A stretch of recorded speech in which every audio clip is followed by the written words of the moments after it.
We've already heard about the dangers we're facing, and as we just heard, we know that vast sums of money go to support these programs of war, to nuclear war. And these programs rely on and perpetuate a deep, racism against the people in this country. Indigenous and Native communities have lost their sacred lands, or, so the minerals can be used for military weapons. We see this perpetuated against people of color, poor people of color around the world. And of course, the polluting effect of all of these military ventures on the planet are, set to harm even more people. These dangers aren't new. They've been building for decades. And as Susan mentioned, in 2018, the Poor People's Campaign issued a report with the Institute for Policy Studies called The Souls of Poor Folk, where we looked at how these injustices have evolved since 1968, since the 1968 Poor People's Campaign.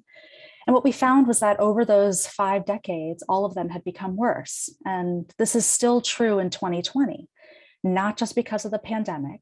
The pandemic was bred through those decades of injustice, not just because of one, administration.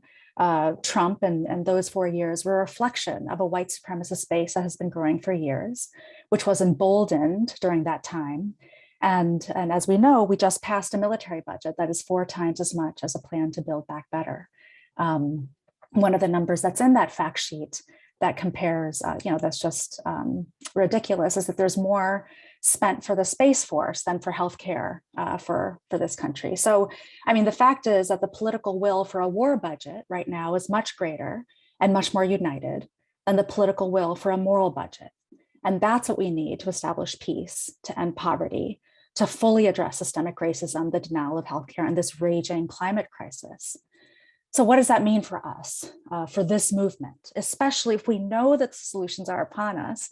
How do we summon that political will? So I want to offer that there are 2 sides to this, both looking at who we're up against and how we organize ourselves to confront the forces we're up against. We have to know our enemy and know ourselves to effectively shift this landscape. And I think partially we do have a better sense of what we're up against, this unity across race, across class, across party lines, bringing, and other lines of division that lines up for and behind injustice is getting clearer.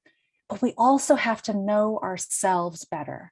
Who are the we that must battle against that array of forces? And in the Poor People's Campaign, we are at least the 140 million poor and low-income people in this country who are hit first and worst by war, by poverty, by systemic racism, and by climate crisis. We are people of every race, color, belief, age, gender, and sexual orientation, political party.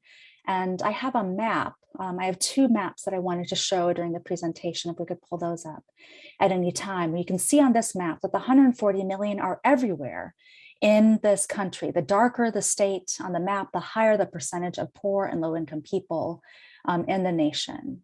But we are not organized. We are not in unity, and we are often in conflict with each other. We are often pit against each other. But the fact is that we are 140 million strong.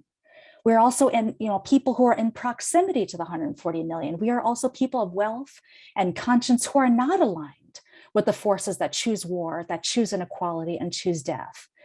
And the truth is that during the pandemic and during the economic crisis that ensued, we had a chance to see ourselves more clearly. And we had a chance in the 2020 elections to see what we could do. And during the 2020 elections, are we able to pull up those maps? I'm sorry, or should I try to do that? If we do, we should go to the second map, the second image on those slides. So during that election, or before leading up to the 2020 elections, the Poor People's Campaign organized a massive voter engagement drive to reach out to specifically poor and low-income voters. And to do that, we did our research. We looked at recent elections. We looked at how close those outcomes had been in 2016.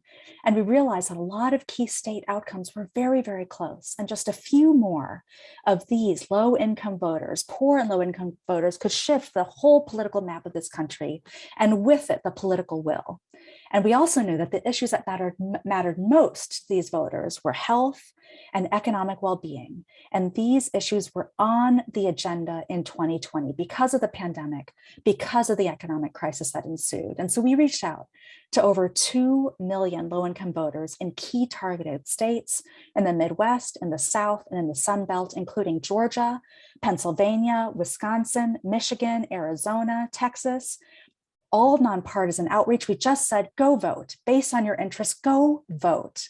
And we had a positive turnout effect. We contributed to tens of thousands of voters in those states, turning out many of them new voters. In Georgia, we helped contribute to 3 times as many new voters than in 2016. And as it turns out, overall, poor and low-income voters turned out in record numbers in 2020. The political power of the 140 million. So, there were 1/3 of the total votes in 2020 were from poor and low-income voters, and millions more did not vote. And they're still voting at lower rates than the general electorate. Now, we're not saying that these voters voted in the same way, not at all. We know that's true. But it gives us a sense, and maybe we can share the maps after this call, it gives us a sense of the political influence that poor and low-income voters and the broader political force of the 140 million with its allies could have if organized around an agenda that speaks to our needs. And so post-2020, let's be honest, has been hard. The programs, the policies that most benefit the poor have ended with a Democratic administration and a democratically controlled Congress. But let's remember, the trends that brought us to this point have taken at least 50 years to evolve. We cannot expect to change the direction of this country in one election, or through one Congress, or through one massive piece of legislation, or even a dozen. What we need is a movement that organizes the 140 million, as King said, into a compelling power, the likes of which we haven't seen in a very long time. So over the next few months, the Poor People's Campaign is organizing a mass moral march and assembly in Washington, D.C. on June 18th, to begin to coordinate our efforts, to begin to know and feel and express the power that we have.